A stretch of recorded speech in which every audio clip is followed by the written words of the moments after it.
Bonsoir, les informations en bref pour ce jeudi 28 juillet.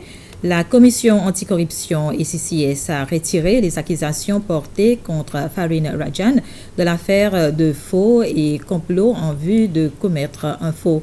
Cela fait suite à de nouveaux développements, notamment l'intention de l'unité d'enquête sur la criminalité financière, la FCIU, de déposer une requête pour confisquer 2 millions d'actions que le faux document a permis à mademoiselle Rajan d'acheter dans une société à Singapour.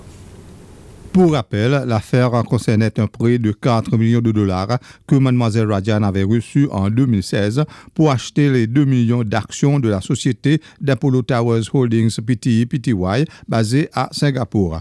Selon les accusations, elle a fait cet achat avec un faux document censé être un accord de prêt qu'elle a reçu d'une entreprise de Mahé aux Seychelles. Ce matin, l'avocat de la commission anticorruption Edmund Vickers a informé le tribunal qu'il y avait eu d'autres discussions et des progrès significatifs dans l'affaire où l'unité d'enquête sur la criminalité financière FCIU déposera une requête pour la confiscation de ses actions. M. Vickers a confirmé que Mademoiselle Rajan n'est pas opposée à cette confiscation et qu'elle est prête à témoigner contre quiconque sera inculpé à l'avenir dans cette affaire. Il convient également de rappeler que dans le complot en vue de commettre un faux, il a été déclaré que Mademoiselle Rajan avait comploté avec Mukesh et Laura Valabji pour falsifier le document. M. Vickers a clairement indiqué devant le tribunal ce matin que le couple Valabji n'a pas été inculpé, mais qu'une enquête sur leur rôle dans l'affaire est en cours. Le commissaire à la santé publique, le Dr Jude Gédéon, affirme qu'aucun cas de la variole du singe n'a été signalé aux Seychelles, même si plus de 20 000 cas de la maladie ont été signalés dans plus de 70 pays. S'exprimant lors d'une conférence de presse ce matin, le Dr Gédéon a déclaré que même s'il semble que le virus se propage au sein d'un certain groupe de personnes, la population en général devrait bien prendre ses précautions. Et il a aussi déclaré qu'à l'heure actuelle, il n'existe aucun traitement spécifique pour la maladie. Le Dr Gédéon a également confirmé que certaines personnes sont tombées malades après avoir mangé cette espèce de poisson connu sous le nom de Vavara. Le Dr Gédéon dit que c'est parce qu'une bactérie toxique est présente dans les aliments que ces espèces de poissons mangent.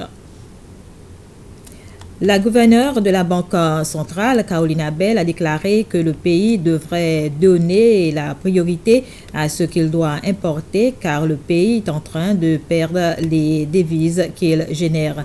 Elle dit que puisque les prix des produits importés de l'étranger continuent d'augmenter, les demandes de devises étrangères dans le pays sont supérieures à ce qui est vendu ou collecté.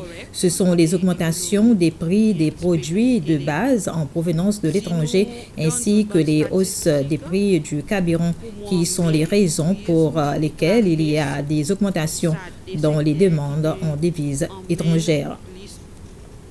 Le comité national destiné à lutter contre la montée des eaux à Victoria vient de conclure sa 4e réunion avec le président Wivell Ramkalawan, une rencontre au cours de laquelle plusieurs propositions ont été faites. Certaines de ces propositions incluent le renforcement des lois en vue d'empêcher les gens de jeter les déchets dans les rivières. Il y a également eu des discussions sur les travaux à entreprendre pour élever les niveaux des murs près des drainages où l'eau se déverse dans les routes lors de fortes pluies. Et les artistes qui participent à la Biennale d'art contemporain ce week-end ont mis la touche finale à leur exposition Lost and Found est le thème de ce grand événement qui débutera avec la participation de 45 artistes de différents pays dont les Seychelles. Les manifestations artistiques auront lieu à différents endroits tels que la Pagoda à Victoria, les Carrefours des Arts, le Musée national, à Eden Arts Space ainsi qu'à Kenwin House à Maï. À Pralin, 2 artistes internationaux exposeront leurs œuvres. Voilà, c'était les informations. Bref, merci de votre attention.